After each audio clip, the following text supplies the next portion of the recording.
On the phone we have Barry ONeill. Good morning, Barry. Yes, good morning, Tina. Long time no speak, really. I haven't talked to you for probably a number of years, but just to let our listeners know, I used to work for Barry years ago when we were both together at the Ministry of Agriculture and working on biosecurity in Biosecurity New Zealand, of which Barry headed at that time. So I do have thanks, Tina. That's a different life, isn't it? But good to bring back that memory. And it's interesting because I was thinking about it on the way in the train this morning. It was actually a good time because we actually got a lot done. There was clear paths ahead. We had supportive governments and we got rid of a lot of pests during that time. And I always look on it as a period of great success for the institution of the Ministry of Ag, which is now MPI. Yeah, no, we did a lot and did the right things, and certainly hope governments today can continue doing the right things, especially in the area we're going to talk about shortly. Yes. So look, I watched the media this morning, and I've sort of been waiting for Hawke to come out, and I know that there has been some discussions out there, and we've had a few of the industry leaders in Hawke's Bay talking to me on the show and explaining to people just what the problem is. But from your perspective, what are the roadblocks at the moment for the industry's recovery?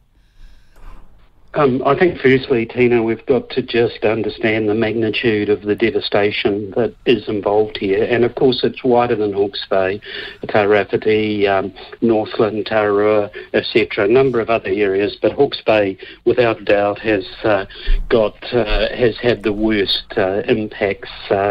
And so with the magnitude of devastation involved, growers just can't get back on their feet on their own. It's just impossible.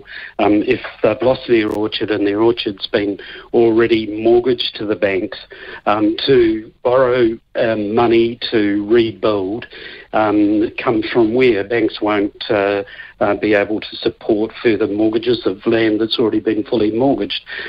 So we actually need leadership from, in my opinion, the government. And I don't want to seem ungrateful, because the government has been doing bits and pieces to support growers. But we need a more holistic, a more strategic approach in light of the devastation, and we need the confidence of the government as supporting the rebuild in order to enable the banks and insurance companies to also come to the party. So it's certainly a complex situation, but I think the report that was released yesterday from Boston Consultancy Group showed quite clearly if government can support growers, then the government's going to win here, because the industry is going to grow back better. We're going to end up with greater revenue for government for taxes and greater employment, another 6,000 jobs on top of the 6,700 that previously worked in the Hort. So it actually is a win-win if government can get behind and show the leadership that only government can do in these situations.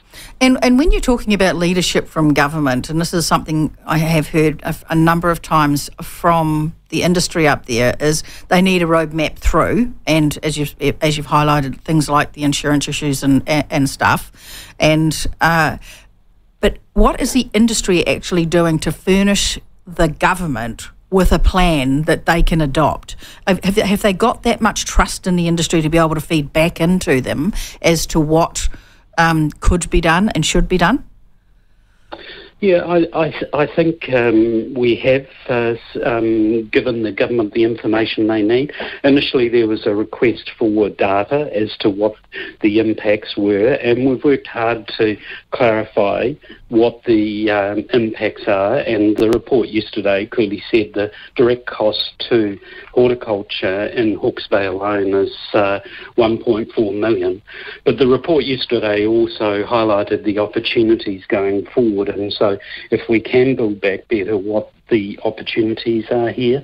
So while government has indicated they're waiting for, I think, Sir Brian Roach's report. They've already got a number of high-quality reports indicating what the situation is and what the needs are. And the longer the government take to respond to the situation, the more it's going to hurt.